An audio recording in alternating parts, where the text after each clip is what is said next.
Hoy vamos a hablar acerca de una doctrina filosófica llamada hedonismo.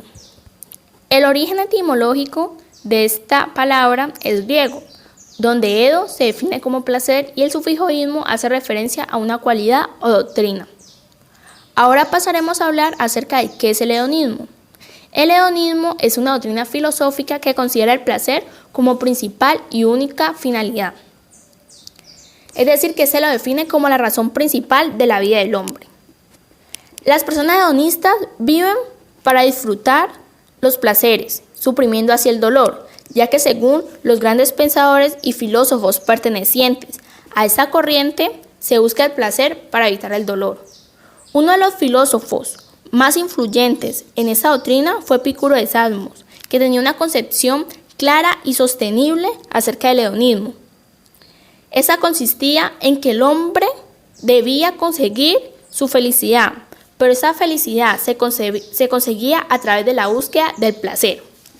Existieron también dos escuelas pertenecientes a esta corriente: la escuela cirenaica, fundada por Aristipo de Cirene, y la escuela epicúrea, fundada por Epicuro de Samos. Aunque estos tenían un bien en común, los dos definían el placer o lo tomaban de una manera diferente. En la escuela cirenaica, Aristipo tenía una concepción sostenible, ya que no hay otro bien superior más que el placer. Pero este hacía más énfasis o resaltaba los bienes o los placeres del cuerpo, en lugar de los placeres materiales. En cambio, en la escuela epicúrea, asociaba el placer con la paz y la calma. Esa hacía énfasis en reducir el deseo, es decir, que no se debía obtener un placer inmediato, pero se debía buscar. Más bien se define como un placer moderado. Algo importante de resaltar es que en la época contemporánea surgió una figura filosófica muy relevante. Surgió Michel Onfray, perteneciente también a esa corriente. Los antiguos pensadores como Epicuro y Aristipo tomaban como única finalidad el placer, es decir, tomaban más los bienes materiales, mientras que Michel tomó más el bien integral, es decir, que hizo más énfasis en el ser que en el tener. Esta doctrina fue totalmente rechazada por la religión. ¿El por qué? Porque, como lo dije al principio, el hedonismo tiene la única finalidad y el placer debe estar en primer plano. Y lo que busca la iglesia es que el amor a Dios y el amor al prójimo sea ese valor supremo. Por lo tanto, rechazaban totalmente esta doctrina. El hedonismo también se llegó a considerar como una corriente egoísta, porque se dice que el placer de unos es el dolor de otros. Para tomar y disfrutar ese placer se necesitan de dos aspectos fundamentales: la decisión y la voluntad. La decisión del hombre por conseguir la felicidad y la voluntad de disfrutarla.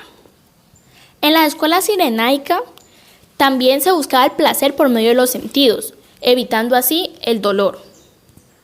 Uno de los textos icónicos y obras más importantes desde mi punto de vista para representar el hedonismo es el Jardín de las Delicias, donde se muestran tres planos diferentes. En la primera, la creación; en la segunda, que es la que nos interesa, se muestran los placeres y los vicios del hombre; y en la tercera se muestra el infierno, donde el hombre, por la necesidad de satisfacer sus placeres, es castigado.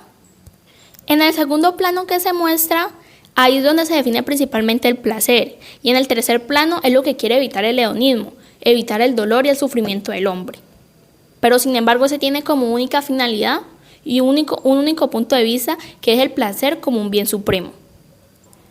En la actualidad los seres humanos estamos haciendo más énfasis al hedonismo que a la parte ética y moral, ya que nosotros estamos pensando más en satisfacer nuestras necesidades antes que en fortalecer nuestro ser y nuestra parte integral.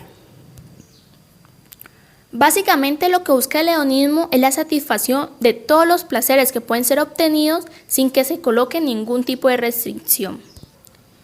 En el epicureísmo también vemos una base que es influida indirectamente, como es la ética, ya que según Epicuro la base de su ética es la afirmación de que el bien es el placer